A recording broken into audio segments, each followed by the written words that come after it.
अस्सलाम वालेकुम नाजरीन, MB न्यूज की हेडलाइंस के साथ मैं हूं राबील सैयद। साबिक ऑस्ट्रेलवी लेजेंडरी क्रिकेटर सर्डन ब्रैडमैन की 80 साल पुरानी टेस्ट बैगी ग्रीन कैप 3,90,000 ऑस्ट्रेलवी डॉलर में नीलाम हो गई। गैर मुल्की मीडिया रिपोर्ट के मुताबिक सिडनी के मुकाम नीलाम घर में सर्डन ब्रैडमैन की बैगी ग्रीन कैप की नीलामी हुई। ये रकम पाकिस्तानी करेंसी में 7 करोड़ रुपए से जायद बनती है। पंजाब हुकूमत ने एंटी स्मोक प्लान के तहत सरकारी और निजी तमाम गाड़ियों की जांच पड़ताल का फैसला किया है।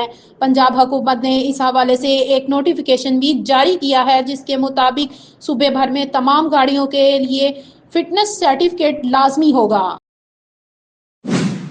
इस्लामाबाद पुलिस ने बानी पीटीआई इमरान खान की अहलिया बुशरा बीबी और वजीर आला खैबर पख्तूनख्वा अली अमीन गंडापुर के वारंट गिरफ्तारी हासिल कर लिए। थाना कोहसार में 24 नवंबर के एहतजाज के मुकदमे में पेशरफ्त हुई है। इस्लामाबाद पुलिस ने 96 नामजद मुल्जिमान के वारंट गिरफ्तारी हासिल कर लिए।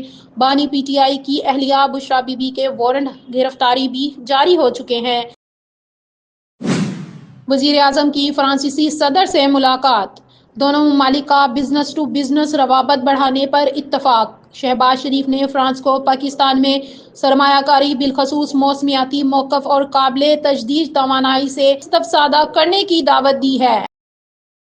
न्यूज स्टूडियो से फिलवक्त इतना ही। देखते रहें MB न्यूज, क्योंकि MB न्यूज है मिलियन ब्रॉडकास्टिंग न्यूज नेटवर्क।